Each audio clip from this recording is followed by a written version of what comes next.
This is the Black Experience for all.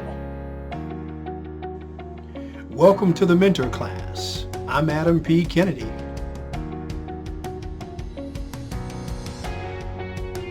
In this episode, we're talking role models with Bob Nash, former assistant to the president and director of presidential appointments under President Bill Clinton. Would you call your parents role models? I would call my mother, in one sense, yes. Let me talk about that. One of the things that in Texarkana, I didn't see Black people in suits or in offices.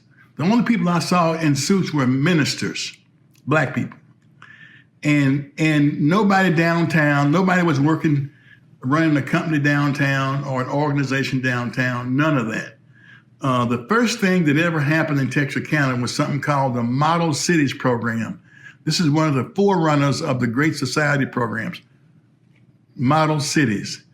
And there were a few Blacks who were hired for the Model Cities Program, and they went to an office and they had on suits, and they had college degrees also. My mother knew that. And so they were mentors, not mentors or people I looked up to. But other than that, I just didn't see it, which is why I think it's so important for young African Americans to see people who are in positions of power and authority, to let them know they can do it too if they work hard and get an education. Yes, sir. Yes, sir. Would you say that your parents were role models in different ways? Yeah, in different ways. I mean, my father was a hard worker. I mean, again, he went to the war, he came back, he was wounded, so he was disabled to some degree, but he always worked. He worked at that munitions factory, he worked on the farm. So for me, that was a motivation to say, you should always keep yourself busy and try to figure out a way to make some money. My mother was a motivator in that she wanted me to do better than her and my father and anybody else. And for some reason, she knew that you had to have a college degree because she said she always wanted a college degree. She never did go back she went to the 8th grade. I think my father, when he left and went to the war, he was maybe like in the 11th grade.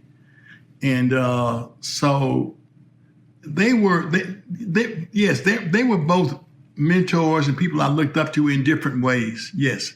And I didn't see too many other people until I went off to Pine Bluff. Now there I saw a lot of people. I'm talking about professors. Prior to going to college, besides your parents, were there any other mentors or champions that you could talk about?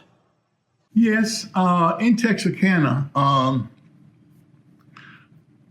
our minister, I grew up in the CME, Christian Methodist Episcopal Church, and our minister was always someone that always had on a suit, always was trying to help somebody, and I liked him because he always talked about helping people and being a good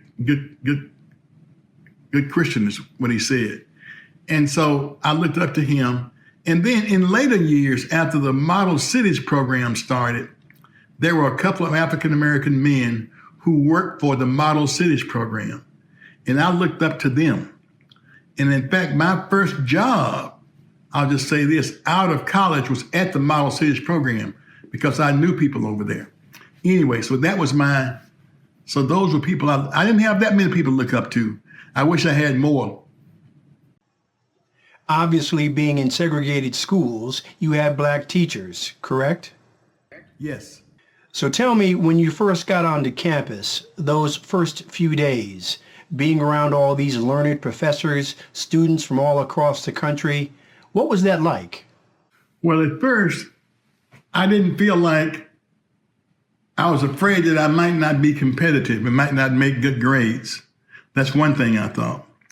The second thing is that I was struck by how seemingly committed these professors were to me learning. But that was the same way with my high school teachers. They felt the same way. They wanted you to learn. And back then in high school, we received corporal punishment. I mean, you would get, if you didn't get your grades, the right grades, you would get whipped with a fan belt off of a car. I remember that. And that was a big motivator for me.